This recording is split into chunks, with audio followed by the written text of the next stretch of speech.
ကာကိုမဲတယောက်ကျောင်းစီမီဖြစ်တာကြောင့်အလင်းမြန်အိမ်ပြန်ဖို့ပြင်ဆင်နေပေမဲ့သူ့ရဲ့တငယ်ချင်းတွေကစာတင်ခန်းတန့်ရှည်လုပ်ဖို့တာဝန်ကျနေတာကိုတတိပေးလိုက်ပါတယ်။ဒါပေမဲ့ကာကိုမဲကအရေးတကြီးချင်းထားတာရှိလို့သူ့အစလုပ်ပေးဖို့တောင်းဆိုလိုက်ပြီးအိမ်ပြန်ဖို့တကားကနေထွက်လာတဲ့အချိန်ဟိုကီယိုဆိုတဲ့ကျောင်းသားလေးနဲ့တိုက်မိသွားခဲ့ပါတယ်။ဟိုချိုကကာကိုမဲကိုစနေနေ့မှာရွှေ့ချင်သွားရှိဖို့ဖိတ်ခေါ်လိုက်တာကြောင့်ကာကိုမဲလည်းခဏလောက်စဉ်းစားလိုက်ပြီးနောက်လက်ခံလိုက်ပါတယ်။အဲ့နောက်ကာကိုမဲလည်းရှေ့ကဂျပန်ပြည်ကိုပြန်ရောက်သွားခဲ့ပြီးအင်ဒိုနီးရှားရှိဖို့နဲ့အတူမြစ်ထဲမှာလှိငယ်လေးတစ်စင်းနဲ့ဖျက်တမ်းနေတော့မြစ်ရဲ့တနေရာမှာပိကူအိမ်တွေကိုတွေ့လိုက်ရပါတယ်။ထိုချိန်မှာပဲမြစ်ဘေးတောင်ကုန်းလေးပေါ်မှာနာဆူနာလို့ခေါ်တဲ့ကောင်မလေးတစ်ယောက်ဟာပိကူမိတ်ဆာတွေရဲ့တိုက်ခိုက်တာကိုခံနေရပြီးကြောက်ကမ်းပါးကနေပြုတ်ကျလာတာကြောင့်အင်ဒိုနီးရှားကကယ်တင်ပေးလိုက်ပါတယ်။ဒါပေမဲ့နာဆူနာကမိတ်ဆာတွေကိုအလွန်မုန်းတီးသူဖြစ်တာကြောင့်အင်ဒိုနီးရှားရဲ့ခွေးနှစ်ရက်ကိုမြင်ပြီးငါ့ကိုလွတ်ဆန်မိတ်ဆာကောင်လို့ပြောလိုက်ကအင်ဒိုနီးရှားကိုပေးလိုက်တာကြောင့်နှစ်ယောက်လုံးရေထဲကိုပြုတ်ကျသွားခဲ့ပါတယ်။နာဆူနာကသူ့ရဲ့ရွာတရွာလုံးဟာပိကူမိတ်ဆာကြီးရဲ့တိုက်ခိုက်ဝါမျိုးလာခံလိုက်ရတာကြောင့်ပျက်စီးသွားခဲ့ရတာလို့ပြောပြလိုက်ပြီးကာကိုမဲလဲတွားကူညီပေးဖို့အင်ဒိုနီးရှားကိုပြောလိုက်ပေမဲ့သူကတော့ညှင်းလိုက်ပါတယ်။နာဆူနာကလည်းသူကမိတ်ဆာတွေကိုမုန်းတာကြောင့်အကူအညီမယူနိုင်ဘူးလို့ပြောလိုက်ပြီးဂျော်ကန်ဘာဘော်ကိုပြန်တက်ဖို့လုပ်နေပေမဲ့အဆင်မပြေနေခဲ့ပါဘူး။ဒါကြောင့်ပဲအင်ဒိုနီးရှားကာကိုမဲရှိပေါ်တို့ဟာမိန်းကလေးနာဆူနာနေထိုင်ရာဖုန်ရင်ကျောင်းကိုလိုက်သွားခဲ့ပါတယ်။နာဆူနာနေထိုင်တဲ့ဖုန်ရင်ကျောင်းကိုရောက်တဲ့အခါမှာတော့ကာကိုမဲတို့ကိုဖုန်ရင်ကျောင်းမှာတညအိပ်ဖို့ကျောင်းတိုင်ဆရာတော်ကပြောလိုက်ပါတယ်။ကျောင်းတိုင်ဖုန်ကြီးကဖုန်ရင်ကျောင်းမှာအကာအကယ်စားအားတွေရှိပြီးမိတ်ဆာတွေမလာနိုင်တာကြောင့်အေးစစ်စစ်အနားယူလို့ရကြောင်းပြောလိုက်ပေမဲ့အင်ဒိုနီးရှားကတော့မတဲချင်ပါဘူး။ဒါပေမဲ့ကာကိုမဲနားချမှုကြောင့်ဖုန်ကျောင်းမှာတညတဲဖို့ဖြစ်လာပါတော့တယ်။ညချီရောက်တဲ့အခါမှာတော့ကာကိုမဲကအင်ဒိုနီးရှားထူးထူးဆန်းဆန်းနဲ့ပြုတ်မှုနေတာကိုသတိထားမိသွားပြီးအနေပါတွေဖြစ်နေတာလဲလို့မေးလိုက်ပေမဲ့အင်ဒိုနီးရှားကတော့မဖြေပါဘူး။ကာကိုမဲကနေပင်းကိုကြောက်လို့လားလို့မေးလိုက်ပြီးရှိဖို့ကပါပင်းကိုပုံစံပြောင်းပြီးအင်ဒိုနီးရှားကိုချောက်လိုက်နေတာကြောင့်ဒေါ်ထွက်သွားတဲ့အင်ဒိုနီးရှားလည်းရှိဖို့ကိုပိတ်ထိုးလိုက်ပါတယ်။ထို့နောက်အင်ဒိုနီးရှားကအခန်းပြင်ကိုထွက်လိုက်တဲ့အခါမှာတော့သူ့မှာအနက်ခံအာယုံတွေမရှိတော့တာကိုသတိထားမိသွားခဲ့ပါတယ်။ထိုချိန်မှာပဲဖုန်းကြောင်းတစ်ဝက်မှာပင်းကိုမိသားစုရောက်လာတာကိုသတိထားမိသွားခဲ့ပြီးအင်ဒိုနီးရှားကထပ်ဆိုင်ကားသားကိုဆွဲထုတ်လိုက်ပြီးတိုက်ခိုက်ဖို့ကြိုးစားပေမဲ့ဓာတ်ကအတင်မပြောင်းလာပဲမူလခတ်တုံးဓာတ်အဖြစ်သာရှိနေခဲ့ပါတယ်။ပင်းကိုမိသားစုရဲ့တိုက်ခိုက်မှုကိုအင်ဒိုနီးရှားကခံနေရပြီးသူ့ရဲ့ခန္ဓာကိုယ်လည်းပင်းကိုအိမ်နဲ့ရစ်ပတ်ခံလိုက်ရပါပြီ။ဒါကြောင့်ရှိဖို့ကသူ့ရဲ့ Fire Front နဲ့အင်ဒိုနီးရှားကိုကတင်လိုက်ပြီးကာကိုမဲကအင်ဒိုနီးရှားကိုဆွဲခေါ်ခါအားလုံးအတူတူတိုးတဲကိုထွက်ပြေးခဲ့ကြပါတယ်။တိုးတဲရောက်တဲ့အခါမှာတော့ကာကိုမဲကအင်ဒိုနီးရှားပေါ်မှာရှိနေတဲ့ပင်းကိုအိမ်တွေကိုဖိလိုက်တဲ့အခါမှာအော်သားခဲ့ရပါတယ်။အင်ဒိုနီးရှားလူသားဖြစ်သူပြောင်းလဲသွားခဲ့ပြီးစပင်တွေကလည်းငွေရောင်ကနေအမဲရောင်ကိုပြောင်းသွားခဲ့ကခွေးနှစ်ရက်တွေလည်းပျောက်သွားခဲ့ပြီးအဆိုးဆုံးကတော့မိစ္ဆာဆွမ်းရည်တွေပါပျောက်သွားခဲ့တာပါ။ကာကိုမဲကဘာတွေဖြစ်နေတာလဲလို့မေးလိုက်တဲ့အခါမှာတော့တန်းကလေးမျိုးကပဲလက်ခွင့်ညတွေဆိုရင်တွင်းတော်မိစ္ဆာတွေကသူတို့ရဲ့မိစ္ဆာဆွမ်းအားတွေပျောက်သွားတဲ့ကြောင်ရှင်းပြပေးခဲ့ပါတယ်။ကာကိုမဲလည်းသူ့ကိုအင်ဒိုနီးရှားကပုပ်ပုလေးလေးမပြောတာကြောင့်ဝန်းနေသွားခဲ့ပြီးသူ့ကိုမယုံကြည်တာလားလို့မေးနေခဲ့ပါတယ်။အင်ဒိုနီးရှားကလည်းသူ့အနေနဲ့ဘယ်သူကမှမယုံကြည်ကြောင်းနဲ့အဲ့ဒါကြောင့်မို့ပဲအခုထိအသက်ရှင်နေတာလို့ပြန်ပြောနေခဲ့ပြီးနှစ်ယောက်သားစကားတွေများနေခဲ့ကြပါတယ်။ရှိဖို့လေးကလည်းအားလုံးကိုကောက်ကွယ်ဖို့မိစ္ဆာအနေနဲ့သူတယောက်လာကြံလာမလို့ပို့ပြီးဆွမ်းထလိုက်ရမယ်လို့ပြောနေတော့နာဆူနာရောက်လာခဲ့က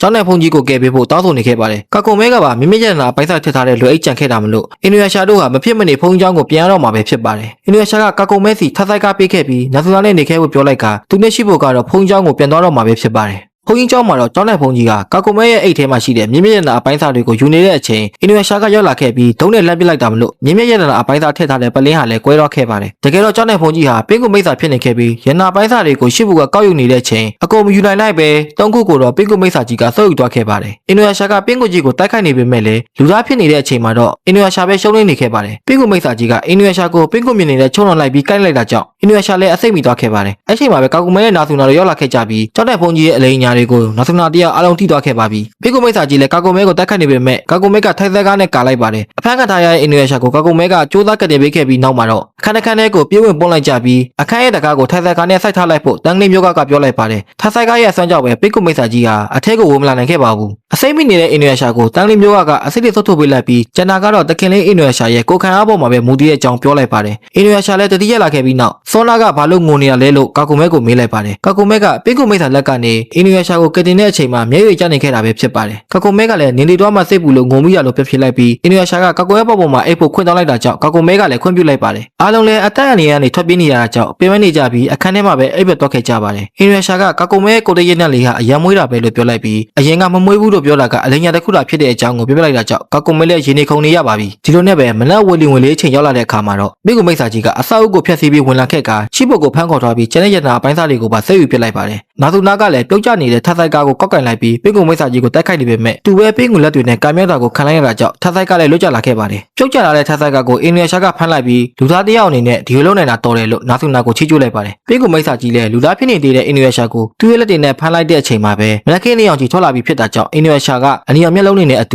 ူသပင်းတွေကလည်းငွေရောင်ကိုပြောင်းသွားခဲ့ပါပြီမင်းရဲ့ညက်ပတ်တဲ့လက်တွေကိုဖယ်လိုက်ဆန်းလို့ပြောလိုက်ပြီးနောက်ထပ်ဆိုင်ကားနဲ့လက်တွေအကုန်လုံးကိုခုတ်ဖြတ်ပေးလိုက်ပါတယ်အဲ့ဒီနောက်အင်နူယာရှာလည်းအတင်ပြောင်းလာပြီးဖြစ်တဲ့ထပ်ဆိုင်ကားနဲ့အတူပင်ကူမိတ်ဆာကြီးကိုတုတ်တင်ပစ်လိုက်နိုင်ခဲ့ပါပြီပင်ကူမိတ်ဆာကြီးရဲ့ခန္ဓာကိုယ်ထဲကနေထွက်ကျလာတဲ့မြင့်မြတ်နာပိုင်းစားတွေကအချင်းချင်းပေါင်းစည်းသွားခဲ့ပြီးတစ်ခုတည်းဖြစ်သွားခဲ့ပါတယ်ပင်ကူမိတ်ဆာကြီးကိုအနိုင်ယူပြီးနောက်အင်နူယာရှာတဲ့ကကုံမဲတို့လည်းနာသူနာကိုနှုတ်ဆက်ကရွာကနေထွက်လာခဲ့ကြပါတယ်နာသူနာကလည်းကျေးဇူးတင်ပါတယ်အင်နူယာရှာမိတ်ဆာတွေထဲမှာကောင်းတဲ့လူတွေရှိသေးတာကိုအမြဲအမှတ်ရနေပါမယ်လို့ပြောပြီးနှုတ်ဆက်လိုက်ပါတယ်ကာကုံမဲလည်းအင်နူယာရှာအစိမ့်မိရုံကပြောတဲ့စကားတွေကိုပြန်တည်ရနေခဲ့ပြီးအင်နူယာရှာကိုစကြည့်နေခဲ့ပါတယ်ငပေးကောင်အင်နူယာရှာကတော့ပုံမှန်အတိုင်းပြန်ဖြစ်သွားခဲ့ပြီးဖြစ်တာမလို့ကာကုံမဲကိုပြန်ဆောင်နေခဲ့ပါပြီရှိဖို့လေးကတော့ထုံးစံအတိုင်းလှည့်စီးပြီးတွားနေတာကြောင့်လိုင်းနေမှုနေခဲ့ပါတယ်ရှေးအောင်ဂျပန်ခေတ်ရဲ့အဖွားကာလေးတို့နေတဲ့ရွာငယ်လေးမှာညဘက်တွေမှာတိတ်တိတ်ဆိတ်ဆိတ်နဲ့အေးချမ်းစွာရှိနေပါတယ်ရုတ်တရက်ကောင်းကင်မှာထူးဆန်းတဲ့အလင်းရောင်တစ်ခုပေါ်လာပြီးရွာထဲကိုလင်းမြန်စွာပြန်နှောင်းဝင်ရောက်လာခဲ့ပါတယ်အဲ့ဒီအလင်းနဲ့ကတစ်ပင်တွေကိုခုတ်ပြစ်လိုက်တာကြောင့်တစ်ပင်တွေအများကြီးပြူလဲသွားခဲ့ပါတယ်အဲ့ဒီတန်ကိုကြားတော့အဖွားကာလေးကအေးရအနေနိုးလာခဲ့ပြီးလေးတဲ့မြကိုကိုင်းဆောင်ကအိမ်ပြင်ကိုထွက်လာခဲ့ပါတယ်ရွာရဲ့တကားပေါ်မှာတော့နတ်ဆရာမတအူရောက်နေခဲ့ပြီးလက်ထဲမှာလည်းတင်မင်းနဲ့ကိုင်းဆောင်တဲ့ဒဇင်ကြီးကိုကိုင်းထားပါတယ်